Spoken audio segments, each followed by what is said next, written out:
ሰላም ጤና ይስጥልን የቻናላችን ቤተሰቦች እንደምን አላችሁ? ለሰዓቱ የተሰማውን ዓለም አቀፍ መረጃ እንደሚከተለው እናቀርባለን። አብራችሁን ቆዩ። ሩሲያ ቅንጡ መርከብ እግድ በተጣለበት በሆርሙዝ ወሽመጥ በኩል ማለፏ ተነገረም። ከፕሬዝዳንት ቭላዲሚር ፑቲን ቁልፍ አጋር ጋር ግንኙነት ያላት ቅንጡ መርከብ በአሜሪካና ኢራን እገዳ በተጣለበት የሆርሙዝ ወሽመጥ በኩል አለፈችም። 142 ሜትር የምትረዝመውና ማዕቀብ ከተጣለበት ሩሲያዊ ቢሊዮነር አሌክስ ሞርዳሾቭ ጋር ግንኙነት ያላት መርከብ ከዱባይ ወደ ሙስካት በሳምንቱ መጨረሻ ተጉዛለችም። ኖርድ የተሰኘችው ቅንጡ መርከብ ከቅርብ ወራት ወዲህ በወሽመጡ በኩል ካለፉ ጥቂት መርከቦች መካከል አንዱ ሆናለችም። የኢራን ልዑካን በዚህ ሳምንት ወደ ሩሲያ በማቅናት ቭላዲሚር ፑቲን ጋር ተወያይተዋል። 1/5 የሚሆነው የዓለም ድፍድፍ ነዳጅ ዘይት እናም የተፈጥሮ ጋዝ የሚያልፉት በዚህ የባህር ወሽመጥ በኩል ነው። ከፑቲን ጋር የቅርብ ግንኙነት ያለው ሞርዳሾቭ የቅንጦት ጀልባ ባለቤት መሆኑ በግልጽ አይታወቅም። ሆኖም ስለ ኖርድ የሰፈሩ መረጃዎች እንደ አውሮፓውያን አቆጣጠር በ2022 በሚስቱ ባለቤትነት በተያዘ ድርጅት መመዝገቧን ያመለክታሉ።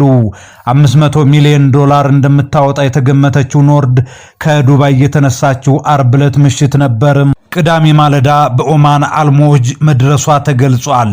የሩሲያን ባንዲራ የምታውለበልበው ኖርድ የኢራን ጦርነት ከተቀሰቀሰ ጊዜ ጀምሮም የግል መርከቦች ከአካባቢው ቢርቁም መርከቧ ግን በወሽመጡ ላይ ያለ ችግር መቅዘፍ ችላለችም። ኢራን ባቀረበችው የድርድር ነጥብ ላይ ፕሬዝዳንት ትራምፕ ደስተኛ ለመሆናቸውን የአሜሪካ ባለስልጣናት ተናገሩ። ለሁለት ወራት የዘለቀውን ጦርነት ለመቋጨት ኢራን በቅርቡ ያቀረበችው የመደራደሪያ ነጥብ ዶናልድ ትራምፕን እንዳላስደሰታቸው የአሜሪካ ባለስልጣን ተናግረዋል። ይህም የኃይል አቅርቦትን ያስተጓጎለውን የነዳጅ ዋጋን ያናረውንና የሺዎች ሕይወት የቀጠፈውን ጦርነት ለማስቆም የነበረውን ተስፋ የሚያጨፈግግ ነው ተብሏል። ኢራን በቅርቡ ያቀረበችው የመደራደሪያ ነጥብ ጦርነቱ እስከሚቆም ድረስ የኒውክሌር ድርድርን ወደ ጎን የተወና በሆርሙዝ ወሽመጥ በኩል ነፃ የመርከቦችን እንቅስቃሴም እልባት የሚሰጥ ነው። የአሜሪካ ግምጃ ቤት ኃላፊ ስኮት ቤሴንት ከኢራን አየር መንገዶች ጋር የሚተባበሩ ኩባንያዎች ማዕቀብ እንደሚጣልባቸው አስጠንቅቀዋል። ኃላፊው በኤክስ ገጻቸው ላይ ባስተላለፉት መልእክት ይህ እርምጃ ሀገራቸው ኢራን ላይ የምታደርገውን የምጣኔ ሀብት ጫና አካል መሆኑን ተናግረዋል።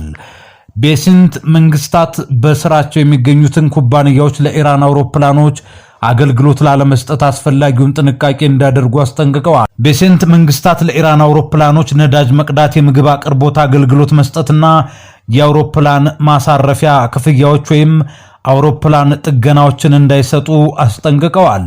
የሀገሪቱ ግምጃ ቤት ከኢራን ጋር ንግድ በሚያካሂዱ ወይንም በሚያመቻቹ ሶስተኛ ወገኖች ላይ እርምጃ ለመውሰድ አያመነታም ብለዋል። የኢራን አየር መንገዶች በሳምንቱ መጨረሻ ከጦርነቱ በኋላም ለመጀመሪያ ጊዜ በረራ መጀመራቸውን የሀገር ውስጥ መገናኛ ብዙሃን ዘግበዋል። የኢራን መገናኛ ብዙሃን በሳምንቱ መጨረሻ ላይ ከቴሄራን መንገደኞች የጫኑ አውሮፕላኖች ወደ ኢስታንቡል፣ ኦማን፣ ኢራቅ፣ ኳታር እና ወደ ሳውዲ ከተማ መዲና መብረራቸውን ዘግበዋል። የአሜሪካ ግምጃ ቤት ዋሽንግተን በኢራን መንግስት ላይ በናክራ የፋይናንስ ማነቆ ማስቀመጧን ገልጿል። ቤሴንት በኤክስ ገጻቸው ላይ ማዕቀብ ከተጣለባቸው አየር መንገዶች ጋር መስራት ለአሜሪካ ማዕቀብ ያጋልጣል ሲሉ ጽፈዋል። የትራምፕ አስተዳደር ባለስልጣናትን የግምጃ ቤት ዲፓርትመንት የኢራንን እንቅስቃሴ ማቀላጠፍ በሚቀጥሉ በውጭ የፋይናንስ ተቋማት ላይ ሁለተኛ ደረጃ ማዕቀብ እንደሚጥል ተናግረዋል። የአሜሪካ ግምጃ ቤት በተለይም የኢራንን የነዳጅ ኤክስፖርትና የፋይናንስ ተቋማት ላይ ያነጣጠሩ የተለያዩ ማዕቀቦችን ጥሏል።